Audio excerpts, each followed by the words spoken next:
السلام علیکم ورحمۃ اللہ وبرکاتہ نحمدہ ونصلی علی رسولہ الکریم اما بعد فاعوذ باللہ من الشیطان الرجیم بسم اللہ الرحمن الرحیم رب اشرح لی صدری ویسر لی امری واحلل عقدۃ من لسانی یفقہوا قولی۔ آپ کی میزبان ڈاکٹر روبینہ شفیع الجھن سلجھن کے ساتھ آج ہمارے پروگرام کا ٹاپک ہے بچوں کی شادی، یعنی بچوں کی شادی کی جو الجھنیں ہیں اس میں ہم انشاءاللہ پرابلمز اور پھر ان کے سولوشنز پہ بات کریں گے۔ آپ دیکھیے کہ جو اولاد ہے یعنی پیرنٹنگ کی جو ہم نے مختلف باتیں کی کہ بچوں کی تربیت کے حوالے سے، بچوں کو پالنے کے حوالے سے، اس کے بارے میں رسول اللہ صلی اللہ علیہ وسلم نے فرمایا کہ اولاد کے والدین پر 3 حق ہیں۔ اس میں اچھا نام رکھنا یعنی میننگ فل نام، بامطلب نام، دوسرا اس کی اچھی تربیت کرنا، اور پھر اس کا نکاح کرنا، یعنی یہ بھی اصل میں اولاد کا حق ہے جو والدین نے پورا کرنا ہے۔ اور نکاح کرنا اس لحاظ سے بہت ضروری بھی ہے کہ آپ صلی اللہ علیہ وسلم نے فرمایا کہ نکاح آدھا اسلام ہے، اس لیے نکاح کرو۔ کیونکہ آپ دیکھیے کہ ہم جتنا بھی یعنی ہماری جو لائف ہے، اپنی ہماری جو بھی زندگی ہے، اس میں نکاح کے بعد جو ذمہ داریاں ہیں یا ڈیلنگز ہیں یا معمولات ہیں، اخلاقیات ہیں، اصل میں تو تبھی پتہ چلتا ہے نا۔ اس سے پہلے تو ایک بچہ جو ہوتا ہے یا جو بڑا ہو جاتا ہے یا 18 19 20 21 جتنے بھی سال کا، تو اس کی ذمہ داریاں یا اس کی لائف میں اس طرح سے ڈسیزن کرنے کی جو ہے نہ ضرورت ہوتی ہے اور نہ ہی اس حساب سے اس کا جو ہے وہ معاملات ہوتے ہیں۔ لیکن جب انسان کی شادی ہو جاتی ہے، نکاح ہو جاتا ہے، گھر بن جاتا ہے، فیملی بن جاتی ہے، ریت خود شوہر قوام بن جاتا ہے، لڑکا لڑکی جو ہے اس کی ریت میں، اور پھر لڑکی آگے سے جو ہے جب بیوی بنتی ہے پھر ماں بنتی ہے، اور پھر ماں کی ذمہ داریاں، اور پھر ماں کے پاؤں کے تلے جنت۔ یعنی دیکھا جائے نا تو یہ شادی کو لوگ ذمہ داری کہہ رہے ہوتے ہیں، لیکن شادی ذمہ داری نہیں ہے۔ مجھے ایسے لگتا ہے شادی بہت زیادہ نیکیوں کے لیے موٹیویشن ہے۔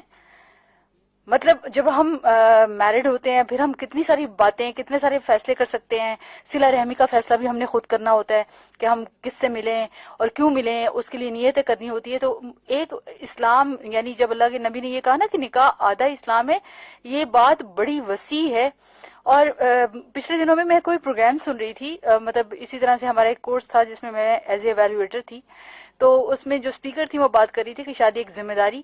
تو کچھ لوگوں نے انٹریکٹ کیا تو انہوں نے کہا کہ ہاں جی شادی تو ذمہ داری ہے، اور اس لیے کئی لوگ اب شادی کرتے ہی نہیں ہیں۔ آپ یاد رکھیے، مطلب میں یہ سوچ رہی تھی کہ اگر ہمیں یہ پتہ چل جائے کہ شادی کر کے کتنی نیکیاں ملتی ہیں، یعنی جب شوہر ایک نوالا بھی بیوی کے منہ میں ڈالتا ہے، یعنی اس کی کمائی سے بیوی کھاتی ہے اور بچے کھاتے ہیں، تو اللہ اس کا صدقہ لکھ لیتا ہے۔ آپ شادی کے بغیر یہ صدقہ کر کے تو دیکھیں، کر ہی نہیں سکتے۔ اور جب شوہر اپنی بیوی کی مدد کرتا ہے یا اپنے بچوں کی تربیت کرتا ہے تو اس کے بچے اس کے لیے صدقہ جاریہ بنتے ہیں۔ آپ کسی اور کو اپنا صدقہ جاریہ بنا کر تو دیکھیں۔ آپ دنیا سے چلے جاتے ہیں، آپ کی اولاد آپ کے لیے دعائیں کرتی ہے، نیک اولاد صدقہ جاریہ ہے، اور اس کی دعاؤں کے نتیجے میں حدیث سے پتہ چلتا ہے کہ اللہ تعالیٰ درجات کو بلند کرتے ہیں، جہنم کی آگ کو ٹھنڈا کرتے ہیں۔ آپ یہ سب کچھ نکاح کے بغیر کر سکتے ہیں؟ تو اللہ تعالیٰ نے نکاح جو رکھا ہے نا، جس کو آدھا اسلام کہا گیا ہے، پھر نکاح کے رشتوں میں آپ دیکھیے، آپ سسرال کے رشتے دیکھیں اور پھر ماں باپ کے رشتے دیکھیں، اور پھر دونوں کا آپس میں یعنی پھر جتنا جتنا ملنا ملانا کرتے ہیں اتنی اتنی برکت، اتنی اتنی سوشلائزیشن، اتنی اتنی اخلاقیات بڑھتی چلی جاتی ہے۔ اسلام تو شیئرنگ کا دین ہے، اور آپ کی فیملی ہی نہ ہو، آپ میرڈ ہی نہ ہوں، آپ کے بچے ہی نہ ہوں، تو آپ مجھے بتائیے کون سی نیکیاں آئیں گی ہمارے ہاتھ؟ تو یہ تو اللہ تعالیٰ نے ایک لمبا اور وسیع راستہ دے دیا۔ یہ ذمہ داری کیوں کہتے ہیں اس کو؟ یہ تو مجھے لگتا ہے صدقوں اور نیکیوں اور بھلائیوں کا راستہ دے دیا۔ تو نکاح جو ہے نا اس کو آدھا اسلام کہا ہے، یہ کوئی ایسے ہی نہیں کہہ دیا، یہ بڑی اللہ کی بلیسنگ ہے۔ پھر آپ یہ دیکھیے، اب چونکہ ہم نے بات کرنی ہے اس حساب سے، تو اس لیے میں نے یہ بات بھی اس لیے کی کیونکہ اس وقت یہ بھی ایک بہت بڑا لوگوں کے لیے کرائسس بنا ہوا ہے کہ بچے شادیاں کرنے پہ آمادہ نہیں ہیں۔ تو آپ دیکھیں، یہ کمپیئر کریں کہ جب دو فیملیز آپس میں ملتی ہیں تو کتنا زیادہ، جب آپ تحفہ دیتے ہیں تو محبت بڑھتی ہے، جب تحفہ دیتے ہیں تو صدقہ لکھا جاتا ہے۔ مطلب یہ سارا کچھ راستہ جو ہے ریلیشن شپس کا، یہ شادی کے بعد ہی بنتا ہے، یہ شادی کے بغیر نہیں بن سکتا۔ اور پھر آپ کی اپنی ماں تو ہے ہی ہے، آپ کی جو ساس ہیں وہ بھی آپ کی ماں کی طرح، آپ کے سسر بھی آپ کی طرح، تو رشتوں میں اضافہ ہو جاتا ہے، محبتوں میں اضافہ ہو جاتا ہے۔ آپ کے اپنے بہن بھائی تو ہیں ہی ہیں، لیکن آپ کے جو زوج ہیں یا آپ کی جو بیوی ہیں، آپ کا شوہر ہے، ان کے بہن بھائی بھی آپ کے بہن بھائی بن جاتے ہیں، ان کی فیملیز کے ساتھ بھی ملنا، ان کے بچے بھی آپ کے بچوں کی طرح. تو یہ سارا کچھ کیا ہے؟ یہ انکریز ہو گیا نا، برکت پڑ گئی. تو نکاح تو ایک برکت کا راستہ ہے، یعنی محبتوں اور اس کے ساتھ ساتھ کامیابیوں کا راستہ ہے. تو صرف سوچ کی، ساری بات سوچ کی ہے. آپ دیکھیں نبی صلی اللہ علیہ وسلم، جیسے آپ نے فرمایا کہ ان کو دو چیزیں حدیث سے پتہ چلتا ہے کہ جو پسندیدہ تھی، ایک عورت اور دوسرا خوشبو.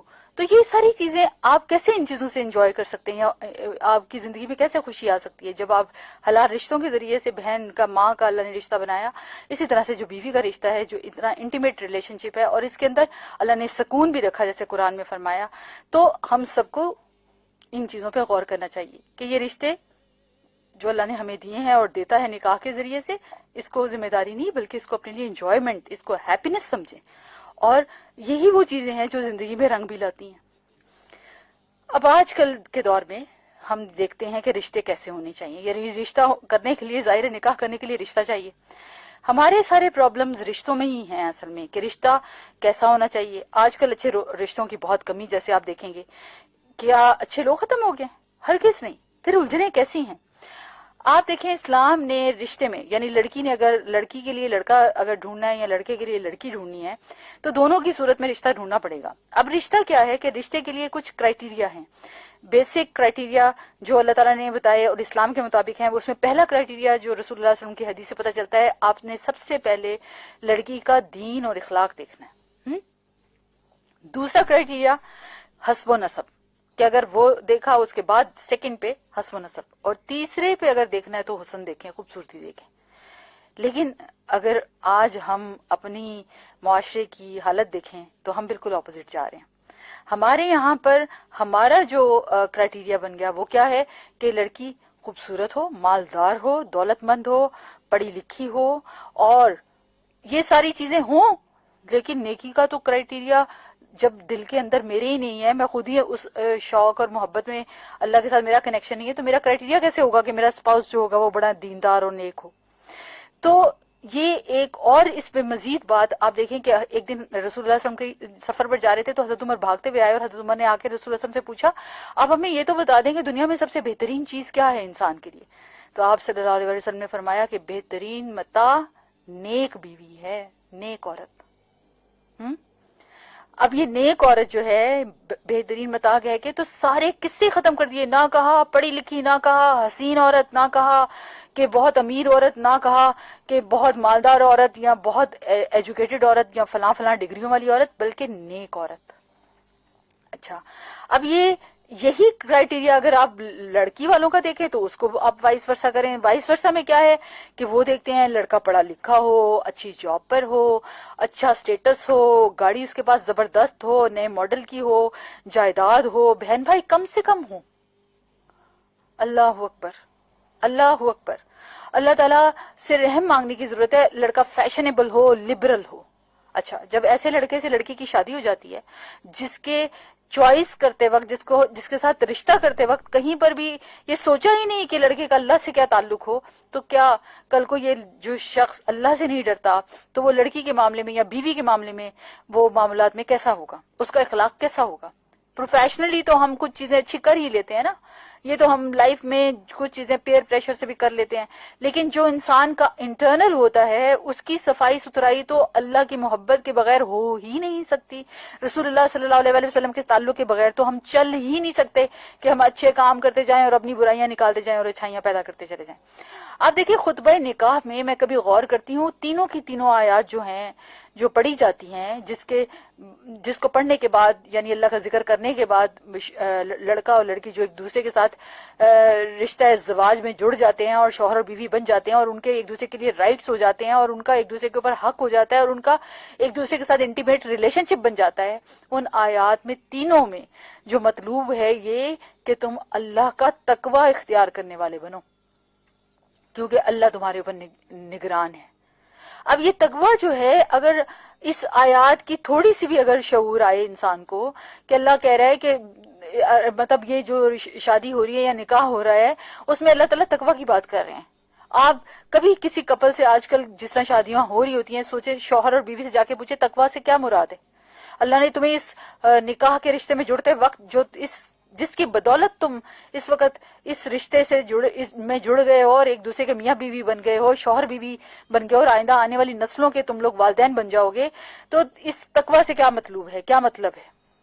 تو رشتہ بناتے وقت اللہ تعالیٰ بندے سے مطلوب اور مقصود یہ رکھتے ہیں کہ انسان جو ہے وہ اللہ کا تقویٰ اختیار کرے، یعنی اللہ سے ڈرے. جب وہ تنہائی میں بھی ہو تو اللہ سے ڈرے، اور جب وہ شہنائی میں بھی ہو تو اللہ سے ڈرے.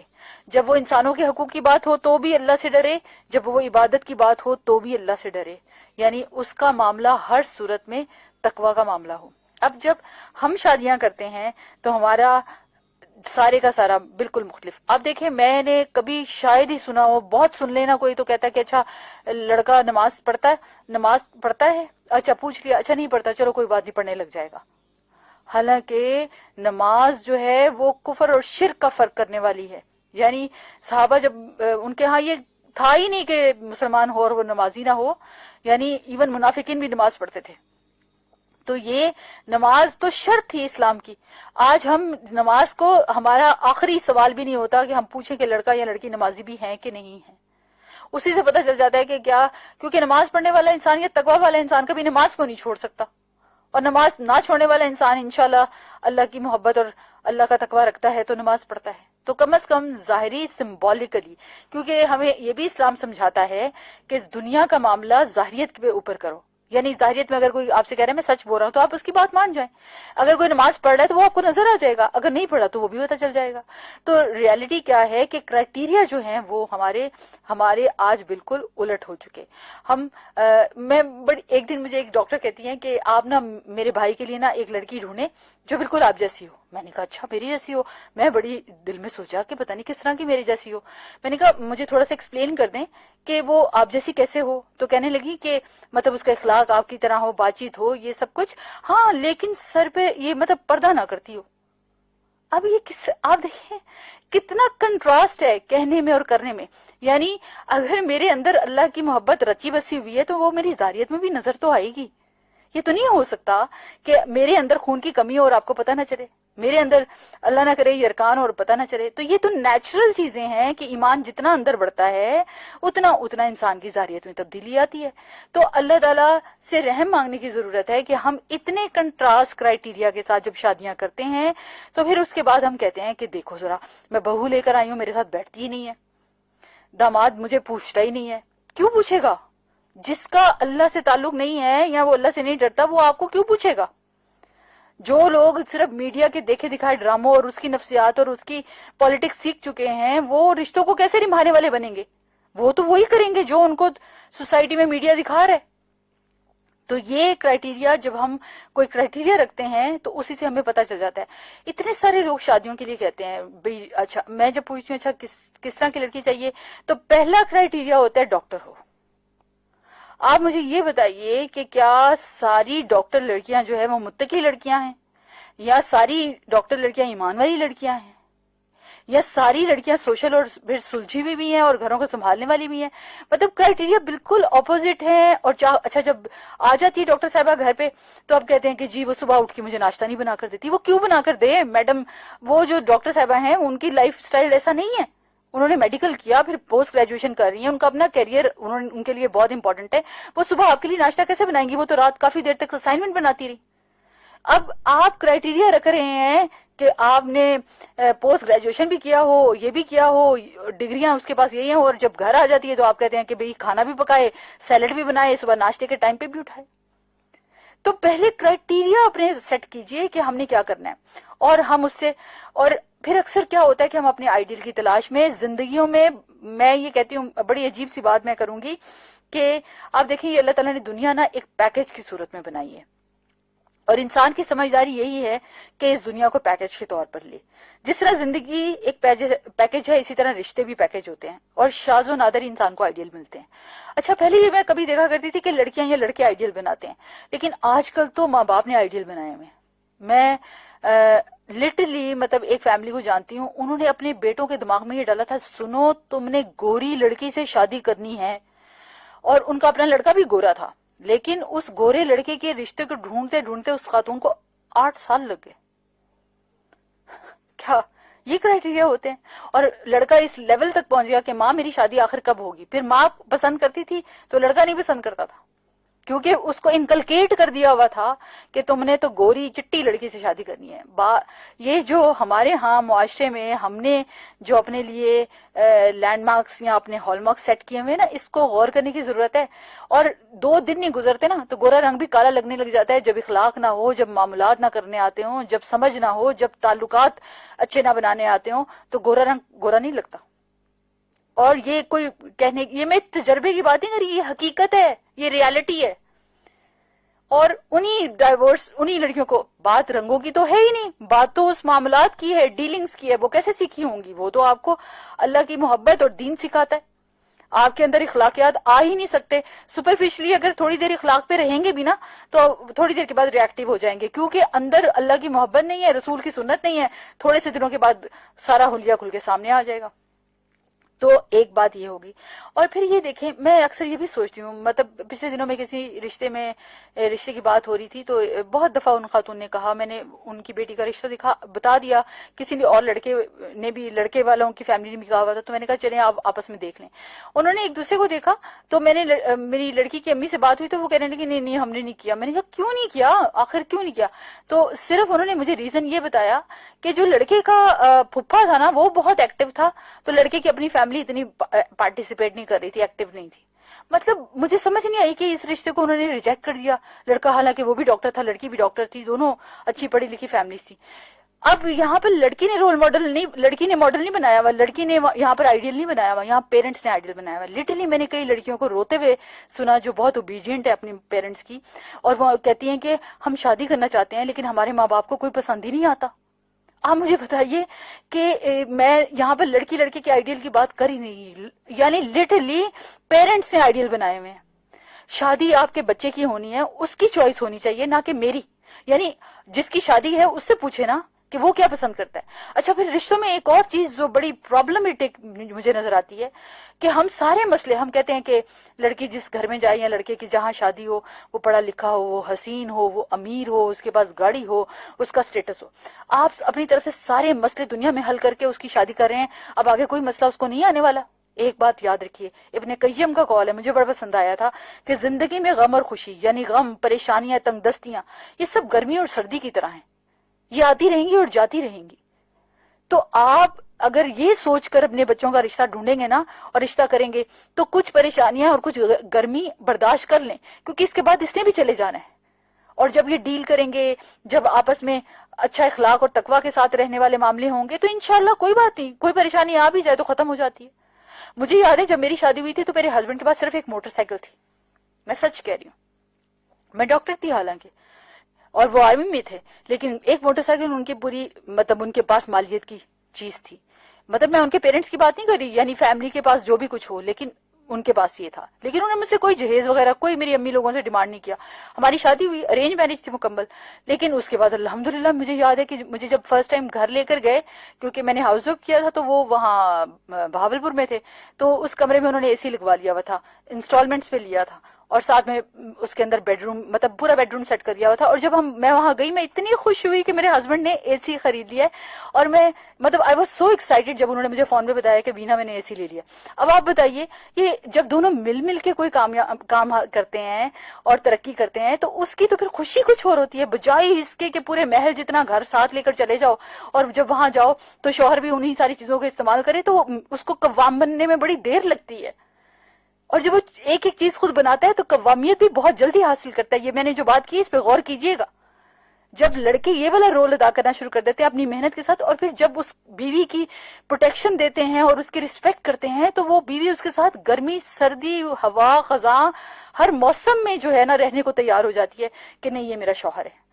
اماؤنٹ سے فرق ہی نہیں پڑتا، کوانٹٹی سے کوئی فرق نہیں پڑتا، ساری زندگی کی وہ کوالٹی ہے جو شوہر کو بیوی کو دینی آنی چاہیے. اور یقین مانی جتنی تھوڑی تھوڑی محنت کر کے وہ کوئی چیز خریدتے تھے اتنا مجھے وہ اچھے لگتے تھے، یعنی کہ وہ میرے لیے کر رہے ہیں، گھر کے لیے، مطلب میرا سوچتے ہیں، میرا خیال رکھتے ہیں. اور ایک چھوٹا سا آئس کریم کا کپ بھی ہمیں اتنا اچھا لگتا تھا کیونکہ ہماری حلال کمائی میں سے میرے شوہر کماتے تھے. حالانکہ میں ڈاکٹر تھی لیکن میں کماتی نہیں تھی، یعنی مجھے اس طرح سے کوئی وہ تھا ہی نہیں کہ میں گھر کو چھوڑ کے نوکریاں کرتی پھروں. وہ تو بعد میں اللہ نے مجھے توفیق دی جب میں نے قرآن پڑھا کہ نہیں اب میرے بچے بھی اسکول جاتے ہیں تو میں تھوڑا کام کر لوں اس طرح. لیکن یہ ریالٹی ہے کہ شوہر کی قوامیت ہوتی, وہ جتنی محنت اور مزدوری کر کے پھر وہ چیزیں بناتا ہے اتنی اس کی عزت بیوی کے دل میں بھی بڑھتی چلی جاتی ہے. تو یہ اچھا, پھر بچوں کے رشتوں میں جب اتنی زیادہ مشکل کرائٹیریا رکھ لیتے ہیں تو شادی مشکل ہو جاتی ہے. اگر ہم تھوڑا ہلکا کر دیں, آسان کر دیں, لڑکا اگر ذمہ دار ہے, پڑھا لکھا ہے اور اس بیٹی کے لیے رشتہ آیا ہے, یا وہ آپ کے مینٹل اسٹیٹس کے مطابق ہے, اگر پڑھے لکھے اتنا بھی نہیں ہے اور کام بھی اچھا کر رہا ہے لیکن اخلاق بھی اچھا ہے, تو کوئی بات نہیں, باقی ساری چیزیں بھی ہو جائیں گی. ہم کیا کرتے ہیں کہ گھر پہلے سے ہے کہ نہیں ہے, نہیں جی ہماری بیٹی کہاں کرائے کے گھر میں جا کے رہے گی. اللہ سے معافی مانگے, اللہ سے معافی مانگے. اللہ کے نبی صلی اللہ علیہ وسلم کی حدیث ہے کہ اگر کسی کے سر پر ایک چھت ہے نا, ایک چھت, اور یعنی وہ کمرے کی چھت ہے یا جو, اور ایک دو کپڑے ہیں اور اس کے پاس ایک وقت کا کھانا ہے, تو وہ بس اللہ کا شکر ادا کرے, یعنی اس کا حساب ہوگا. تو یہ ساری چیزیں ہمیں کیا سکھاتی ہیں؟ سادگی, سمپلسٹی. اور اگر ذمہ دار لڑکا ہے, ذمہ داری کو سنبھالنے اور نبھانے والا ہے, تو انشاءاللہ آپ شادی کے لیے تیار ہو نا. ایک طرف ایک مان رہا ہوتا ہے, دوسرا نہیں مان رہا ہوتا. تو یہ گرمی سردی کی طرح ہیں, پریشانیاں اور غم یہ آتے جاتے رہیں گے, اور دونوں کو اگر جینا آتا ہے, دونوں کو اگر تربیت ہوئی ہے, دونوں کو اگر اللہ سے محبت ہے, تو پریشانی دونوں پہ آئے گی, دونوں مل کر اس پریشانی سے نکل جائیں گے اور بھی زیادہ آپس میں قریب اور جڑ جائیں گے. جب پریشانیاں ہوتی کوئی نہیں ہے, پہلے سے گاڑی بھی ملی ہوئی ہے, پیٹرول کے پیسے بھی کارڈ پہ آ رہے ہیں, تو نہ لڑکی لڑکے کی obliged ہو رہی ہوتی ہے, نہ لڑکا لڑکی کا obliged ہو رہا ہوتا ہے, اور ریلیشن شپ میں کوئی مضبوطی نہیں آ رہی ہوتی. تو یہ تو چھوٹی چھوٹی ٹپس ہیں کہ ان چیزوں سے جب انسان گزرتا ہے تو اپنے شوہر کو جب وہ دیکھتا ہے کہ وہ پریشانی میں کیسے سب چیزوں کو لے کر ڈیل کرتا ہے, تو آپ کے دل میں اپنے شوہر کی عزت بڑھتی جاتی ہے. تو یہ اللہ قرآن میں بھی کہتے ہیں ان مال عسری یسرا فان مال عسری یسرا, کہ تنگی کے ساتھ آسانی ہے, بس تنگی کے ساتھ آسانی ہے, تو آسانی بھی ضرور آ جائے گی. آپ دیکھیں کہ اس وقت معاشرے میں دو بڑی الجھنیں ہیں, دو بڑی الجھنیں بھی کہہ لیں, یا پھر آپ دو الجھنیں ایسی ہیں جو خطرناک صورت اختیار کر گئی ہیں, اور دونوں میں افراد اور تفرید کے رویے کی وجہ سے یہ الجھنیں وجود میں آئیں. ایک آپ دیکھیے ارینج میرجز اور دوسری لو میرجز. اب یہ میں دو ٹرمز اس لیے بول رہی ہوں کہ دونوں میں ہی افراد اور تفرید کے رویے کی وجہ سے بڑی پریشانی آ گئی. ایک طرف کیا ہے کہ لڑکا اور لڑکی ایک دوسرے کو پسند کر لیتے ہیں, ٹھیک ہے, اب اللہ کا شکر کریں کہ وہ پسند کر لیا انہوں نے, اب وہ شادی کا کہہ رہے ہیں. اب آپ ادھر پیرنٹس کیا ہیں, لڑکی کے پیرنٹس یا لڑکے کے پیرنٹس, وہ اس پہ راضی نہیں ہو رہے, اور جب راضی نہیں ہو رہے تو لڑکا اور لڑکی دونوں آپس میں ان دونوں کا افیئر چلتا جا رہا ہے, اور آپ راضی نہیں ہو رہے, شادی نہیں کرے, نکاح نہیں کرے, ان کو روک بھی نہیں سکتے. تو آپ مجھے بتائیے کہ گناہ کے ذمہ دار صرف وہ خود نہیں ہوں گے, اس کے ساتھ آپ بھی اسی طرح ان کے گناہ میں شریک ہیں. اس بات کو پہلے طے کر لیجئے, ٹھیک ہے. ایک بڑی امپورٹنٹ بات میں نے ایکسپیرینس کی ہے. مثال کے طور پر آپ اپنے بچے کو پالتے ہیں, آپ کا بیٹا ہے, آپ اس کی اچھی تربیت کرتے ہیں, اس کو آپ نے سارے بیسکس سکھائے ہیں, ان کو اللہ سے جوڑا ہے, ان کو رسول کی سنت کی محبت دلائی ہے, ٹھیک ہے. اب آپ کا بیٹا بڑا ہوتا جا رہا ہے, وہ آ کے آپ کو ایک دن کہتا ہے کہ ماما میں چاہتا ہوں کہ میری آپ وہاں پر شادی کر دیں. تو اس میں کیا حرج ہے؟ اس میں کوئی حرج ہے؟ آپ اپنے لڑکے پہ بھروسہ نہیں کریں گے؟ اگر پھر تو اس کا مطلب آپ کو اپنی تربیت پہ بھروسہ نہیں ہے. آپ جائیں, آپ لڑکی کو دیکھیں. میں ایک اسکالر فیملی کو جانتی ہوں, اب یقین مانیے میں اتنا مجھے وہ انتہائی باعمل لوگ ہیں, اللہ ان کو زندہ اور سلامت رکھے. تو وہ سر جو تھے, وہ اسکالر سر ہیں, دین ہی کے اسکالر ہیں, تو انہوں نے وہ جس یونیورسٹی میں پڑھتے تھے ان کی ساتھ ہی جن سے ان کی شادی ہوئی, یعنی ان کی جو وائف ہیں وہ بھی اسی یونیورسٹی میں تھی, اور کہنے لگے کہ جب میں اس یونیورسٹی میں گیا تو میرا کرائٹیریا ہمیشہ سے یہ تھا کہ میں نے قرآن, جو خاتون قرآن کو جانتی ہو, پڑھتی ہو, عربی جانتی ہو, سکھانے والی ہو, میں اسے شادی کروں گا. کہنے لگے کہ میں وہاں پر جب گیا تو یونیورسٹی میں میری جو وہ کلاس فیلو تھی لیکن پورے حجاب میں ہوتی تھی, تو میں نے دیکھا کہ وہ کچھ عرصے میں ماحول میں چینج آنا شروع ہوا. تو میں نے کسی سے پوچھا کیا, تو انہوں نے کہا کہ یہ فلاں جو ہیں یہ قرآن کلاس لیتی ہیں ہماری ہاسٹل میں, اور کہنے لگے کہ وہ جب چینج میں نے دیکھا تو میں نے اس چینج کو دیکھ کے اپنے فادر سے جا کے کہا کہ میں نے فلاں ان سے شادی کرنی ہے. تو ان کے فادر ان کا رشتہ لے کر چلے گئے, اور دونوں کی شادی ہوئی, اور دونوں اسکالرز ہیں ماشاءاللہ. تو یہ لو میرج ہے یا ارینج؟ لڑکے کو پتا تھا کہ وہ اس کی باپ نے ایک دفعہ نہیں کہا کہ بیٹا تم مجھے کیوں بتا رہے ہو کہ تم شادی کہاں کرنا چاہتے ہو. اپنے دماغ میں اور برین میں ان چیزوں کو کلیئر کریں, اسلام کس طرح کا دین ہے اور کیا ایجوکیٹ کرتا ہے. پوری پرسنالٹی ڈیولپ کرتا ہے. اور لڑکے نے شادی کرنی ہے یا اس نے گھر چلانا ہے یا اس کا ایک اس کی فیملی, اس کی بیوی جو ہے, اگر وہ کہتا ہے کہ میں نے اس سے کرنی ہے اور آپ کو اپنی تربیت پہ بھروسہ ہے, تو پھر کیا مسئلہ. اور ایشوز چھوٹے موٹے تو ہر جگہ پہ آئیں گے. اب وہاں پر لو میرج, اچھا پھر کیا ہوا, اب آپ مان نہیں رہے, افیئرس چلتے جا رہے ہیں, ایک گناہ میں اضافہ آپ کروا رہے ہیں, سوسائٹی میں ہوتا جا رہا ہے. اچھا دوسری طرف کیا ہے کہ مادر پدر ازاد, شادی ہو گئی, جس سے مرضی ہو گئی, لو میرج تھی کر لی, افراد اور تفرید کا رویہ ہے یہ بھی, اور کوئی پوچھنے والا نہیں, کوئی بتانے والا نہیں. اب ان دونوں کی شادی ہوئی اور شادی کے بعد فوراً ہی طلاق, کیونکہ دونوں کی بنی نہیں. دونوں اپنی فینٹیسیز میں رہ کر جب آپس میں بات چیت ملاقات کرتے تھے تو اور دنیا تھی, جب ایک ریالٹی میں ایک دوسرے کے سامنے آئے تو کوئی ایموشنل سٹیبلٹی نہیں تھی, اور چیزیں جہاں گئیں وہ کیا ہوا, طلاق اور علیحدگی کی طرف. اب چونکہ انہوں نے شادی خود کی تھی, اپنی مرضی سے کی تھی, تو کوئی بڑا بیچ میں نہیں آتا کہ ہم تو تمہارے ذمہ دار نہیں ہے, خود نبیڑو اپنا معاملہ. دس از رانگ. اپنے بچوں کو ایسے نہیں کر سکتے. بچوں کے لیے ڈائریکشن, اگر گائیڈنس, اگر آپ نے ان کی تربیت میں پہلے ایسے نہیں کیا, اور اگر کوئی مسئلہ آ جاتا ہے تو اب اپنے آپ کو بہتر کر لیں. مجھ سے کوئی پوچھ رہا تھا, میں چائلڈ سائیکالوجی کا لیکچر لے رہی تھی ڈاکٹرز کی کلاس میں, تو انہوں نے مجھ سے پوچھا کہ دیکھیں میرا بچہ اب 7 سال کا ہو گیا, جیسے آپ کہہ رہی تھی کہ 7 سال تک بچے کی جو ہے تربیت ہو جاتی ہے, اس کی شخصیت بن جاتی ہے, نفسیات سائیکالوجی یہ کہتی ہے, اور اس کے اندر آپ نے جو چیزیں ہیں اچھی بری وہ ڈال دی ہوتی ہیں. تو اب تو میرا تو ٹائم گزر گیا کیونکہ میرا بچہ 7 سال کا ہو گیا, تو میں کیا کروں. تو میں نے ان سے کہا کہ آپ کیا کریں, آپ صرف اللہ سے سچی توبہ کر لیں. جس وقت آپ اللہ سے توبہ کریں گے تو استغفار کے نتیجے میں ہی اللہ تعالیٰ کیا پتا آپ کے بچے کا بھی دل بدل دے, اور جو پہلے نہیں ڈالا تھا وہ اب آپ ڈال دے اور اس سے بہتر ہو جائے وہ. تو اس لیے اللہ کی رحمت سے تو کبھی نا امید نہیں ہونا چاہیے. لیکن کرنے کے کام یہ ہیں کہ جب شادی, لڑکا اور لڑکی, اگر لڑکے نے کہہ دیا اور آپ کی تربیت اچھی ہے, تو اپنے بچے پہ بھروسہ کریں کہ اگر وہ اس لڑکی کو پسند کر رہا ہے تو وہ اس کے ساتھ رہنا چاہتا ہے یا زندگی اس نے گزارنی ہے. اگر کوئی چیزیں اوپر نیچے نظر آتی ہیں تو اس کو بتا دیں کہ بیٹا دیکھو یہ 2-3 چیزیں ہیں جو مجھے لگتا ہے کہ ایسے نہیں تھیں یا ہونی چاہیے, اور اس کے ساتھ بھی وہ کہتا ہے نہیں میں ایڈجسٹ کر لوں گا, تو پھر آپ اس پرابلم میں نہ پڑیں کہ آپ انکار کریں اور بچے کو بھی ایک غلط راستے پر چلا دیں.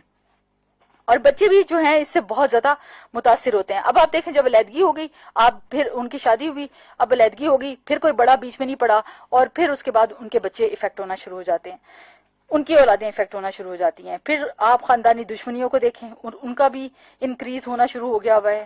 اور اسی طرح سے آپ دیکھیں کہ اگر ان کی طلاق ہو جائے, ایک ڈیورس ہو جائے, تو پھر دوبارہ شادی نہیں ہو سکتی. حالانکہ طلاق بائنا نہیں ہوئی ہوئی رجعی ہے, تو وہ ایک دوسرے سے رجوع کر سکتے ہیں, کسی کو پتہ ہی نہیں کہ گائیڈ کیسے کریں. اچھا پھر کیا ہوتا ہے کہ کئی دفعہ مسئلے کے بدل کے وہ جا کے فتوے لے رہے ہوتے ہیں, حالانکہ اللہ تعالیٰ نے اتنا خوبصورت اور پیارا دین بتایا ہے کہ اگر صرف اس کے مطابق ہم اپنی زندگیوں کو گزارنا شروع کر دیں تو ہمارے سامنے سب کچھ اتنا کلیئر ہے کہ کسی کے پاس جانے کی تو بہت ہی دیر سے نوبت آتی ہے. اہل علم سے بھی پوچھا جا سکتا ہے, لیکن پہلے کم از کم علم سے تو محبت کریں, پھر اہل علم کے پاس بھی چلے جائیں گے. اور پھر شادیوں پہ ہوتا کیا ہے, ادھر ارینج میرجز میں کیا ہو رہا ہے, میں نے کیونکہ بہت سارے لوگوں سے انٹریکشن تو ہوتی رہتی ہے ایکسپوئر میں, ہم لوگ اس طرح سے کہ مجھے کوئی بتا رہا تھا, میں نے اسے پوچھا کہ آپ میرڈ ہیں, تو انہوں نے کہا کہ نہیں میم میں میرڈ نہیں ہوں. تو میں نے کہا اچھا آپ میرڈ نہیں ہیں, حالانکہ وہ جاب پہ بھی اچھا ہے, پڑھا لکھا بھی ہے. تو کہنے لگے کہ ہمارے گھر میں 2 پارٹیاں بنی ہوئی ہیں. میں نے کہا کیا مطلب, کہتے ہیں کہ میری امی اور میری بہنیں ایک پارٹی ہیں, میرے ابو اور میں ایک پارٹی ہیں. میں نے کہا اچھا. کہنے لگے کہ امی اور بہنیں جاتی ہیں اور ان کو کوئی لڑکی پسند ہی نہیں آتی. اب وہ پارٹی, آپ کی پارٹی اصل میں کیا کر رہی ہے, صرف ان کے جانے اور آنے پر آپ کیا کر رہے ہیں, صرف آپ پارٹی بنے ہوئے ہیں, جبکہ امپلیمنٹیشن تو ساری ان کی باتوں کی ہو رہی ہے. اور ان کی اس جن سے میں بات کر رہی تھی ان کی اپنی عمر 35-36 سال ہو گئی ہوگی, لیکن ابھی تک شادی کا کوئی چانس نہیں ہے. صرف بہنیں جاتی ہیں اور آ جاتی ہیں اور کوئی پسند ہی نہیں آ رہا. اب جس کی شادی ہو رہی ہے اس کو اس میں انٹرسٹ ہونا چاہیے کہ مجھے کس سے شادی کرنی ہے, اس کے کیا کرائٹیریا ہونے چاہیے. یہ ایک ریالٹی ہے کہ ارینج میرجز کو اتنا مشکل کر دیا. اب شادی میں جب آپ کا ماڈل, آپ کا آئیڈیل ماں باپ کو ہی نہیں مل رہا, تو لڑکے کا آئیڈیل تو کل کی بات ہے جب اسے دیکھا اور پوچھا جائے گا. اور پھر کئی دفعہ کیا ہوتا ہے, ملاتے ہی نہیں ہے, دکھاتے نہیں ایک دوسرے کو, اور جب وہ ایک دوسرے کو بعد میں جب شادی ہو کے ملتے ہیں تو وہ 100 اعتراضات ہو رہے ہوتے ہیں. تو ارینج میرج کا بھی اسلام ایک طریقہ سکھاتا ہے کہ اللہ کے نبی کے پاس ایک صحابی کے, تو انہوں نے کہا یا رسول اللہ میں فلان جگہ شادی کرنے لگا, تو آپ نے پوچھا کیا تم نے اس کو دیکھا ہے, تو کہنے لگے نہیں. تو کہتے ایک نظر دیکھ تو لو, تم نے زندگی گزارنی ہے اس کے ساتھ. مطلب یہ چیزیں کیا ہیں, اسلام آپ کو کس طرح سے گائیڈ کرتا ہے. اور سب سے زیادہ مشکل انسٹیٹیوشن جو ہے وہ شادی کا ہی بنا رکھا ہے. اور پھر یہ کہ ادھر جو معاملات ہوتے ہیں یعنی ارینج میرجز میں, وہ بالکل اس سے کنٹراسٹ بھی ہو رہے ہوتے ہیں اور کمپلیکیٹڈ, وہ بھی کوئی آسانی کی طرف نہیں جا رہے. یعنی دونوں ہی الجھنیں خطرناک نتائج پر جا کر ختم ہوئی ہیں. اور پھر اس میں بھی جب آپس میں انبن ہو رہی ہوتی ہے، وہ کہہ رہا ہوتا ہے لڑکا مجھے تو پوچھا ہی نہیں تھا، اب شادی کر دی، یہ کس طرح کی لڑکی ہے، اب آپ ہی جانے اس کو، اور اب پھر بھی بیٹے کو نہیں سمجھا سک رہے. تو بیلنس لائف سٹائل جو ہے نا، اس کو سیکھنے کی بھی ضرورت ہے اور اس کو امپلیمنٹ کرنے کی بھی ضرورت ہے، کیونکہ اسلام ہمیں پریکٹیکل ٹپس، کیا اسلام ہی اصل میں پریکٹیکلٹی ہے جو انسان کو یہ سب کچھ سمجھواتا ہے کہ ہم نے کس طرح چلنا ہے اور کدھر کو چلنا ہے. شادیوں پہ اسراف اور تبذیر کا رویہ، یہ شادی کو اور بھی مشکل اور پریشان کن بنا دیتا ہے. آپ دیکھیں شادیوں پر میں نے اکثر دیکھا کہ آپ کے پاس پیسے نہیں ہے اور ادھار لے لے کر جہیز دے رہے ہیں، ادھار لے لے کے بڑے بڑے کھانے کر رہے ہیں. کیا ضرورت ہے؟ کیا کوئی اللہ تعالیٰ نے حد لگائی ہوئی ہے کہ بھئی اتنا تم نے جب تک لوگوں کو کھانا نہ کھلایا، اتنے بڑے ہال میں جا کر تم نے پھولوں کی ڈیکوریشن نہ کی تو شادی نہیں ہوگی؟ اسلام نے تو شادی کے لیے صرف چند چیزیں بتائی ہیں کہ دونوں کی طرف سے جو ہے وہ راضی نامہ ہو، لڑکی کا ولی راضی ہو، اور اس کے بعد اس پہ جو ہے حق مہر جتنی اس کی استطاعت ہو اس کے مطابق رکھا جائے 2 گواہوں کی موجودگی میں، اور معجل یا جو بھی مطلب اسی وقت ادائیگی ہوگی یا تھوڑی دیر کے بعد، یعنی نکاح کے ساتھ حق مہر کی. مطلب اتنا آسان دین جس کو اپنے لیے انتہا کا مشکل کہ جب تک. اچھا ایک اور بھی میں چیز دیکھتی ہوں کہ شادیوں کے لیے جب تک اتنا زیور اکٹھا نہیں ہو جائے گا تب تک لڑکے والے لڑکی والوں کا رشتہ، مطلب اس سے کیا تعلق ہے کسی چیز کا؟ اگر لڑکا اچھا ذمہ دار ہے اور گھر کو سنبھالنے والا ہے تو زیور کتنا لڑکیاں پہن کے بیٹھی ہوتی ہیں. اور آج کل تو جتنی چوریاں ڈاکے پڑتے ہیں، جن کے پاس جتنا بھی زیور ہے لاک اپس میں پڑا ہوا ہے، ان زیورات کا کیا فائدہ ہے؟ اصل چیز تو زندگی ہے نا، جس کو گزارنا ہے اور جس میں آپ خوش بھی ہوں، جس میں ایک دوسرے کا خیال بھی رکھیں، جس سے محبت کا اظہار بھی ہو. یہ لاک اپس میں پڑا ہوا زیور کس نے دیکھنا ہے؟ تو اسلام اس کے حل جو بتاتا ہے وہ انتہائی بہترین ہے، سادہ ہے، اور ہمیں وی ہیو ٹو ریورٹ، مطلب کس طرف جانا ہے ہمیں؟ ٹورڈز اور بیسکس. اور بیسکس کیا ہیں؟ اللہ اور رسول کی بات، اور وہ اتنی محبت والی باتیں میں نے آپ کے سامنے بیسیکلی 3 حدیثیں جو ہیں وہ ایکسپلین کی ہیں، سمجھیں. یہ پورا پروگرام کی انٹرپریٹیشن یہ 3 حدیثوں کی انٹرپریٹیشن ہے، اور ہمیں اللہ اور رسول کی بات کو ماننا ہے.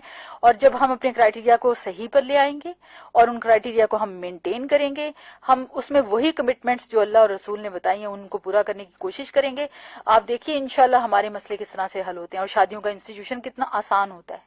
صرف اپنے اندر اس سچائی کو پیدا کرنے کی ضرورت ہے کہ ہم اللہ کے سامنے اپنے آپ کو عبداللہ بنا لیں اور ہم رسول اللہ صلی اللہ علیہ وسلم کا سچا امتی بن جائیں. اور پھر جو کام بھی ہم کریں گے انشاءاللہ ان کاموں کے نتیجے میں ہمارے لیے بھی آسانیاں ہوں گی، انشاءاللہ ہماری اولادوں کے لیے بھی ہوں گی اور دوسروں کی اولادوں کے لیے بھی ہوں گی. اللہ تعالی ہم سب کو قرآن و سنت کے مطابق زندگی گزارنے والا بنائے، اور اللہ ہماری مشکلات اور پریشانیوں کو حل کرنے والا حل کر دے اور ہم پر اپنا رحم اور فضل کر دے، اور اللہ کی برکتوں کو ہم حاصل کرنے کے قابل ہو جائیں. اللہ تعالی ہمیں معاف فرمائے. مجھے اجازت دیجیے ڈاکٹر روبینہ شفیع الجھن سلجھن سے. سبحانک اللہم و بحمدک، اشہد ان لا الہ الا انت، استغفرک و اتوب الیک. السلام علیکم ورحمۃ اللہ وبرکاتہ.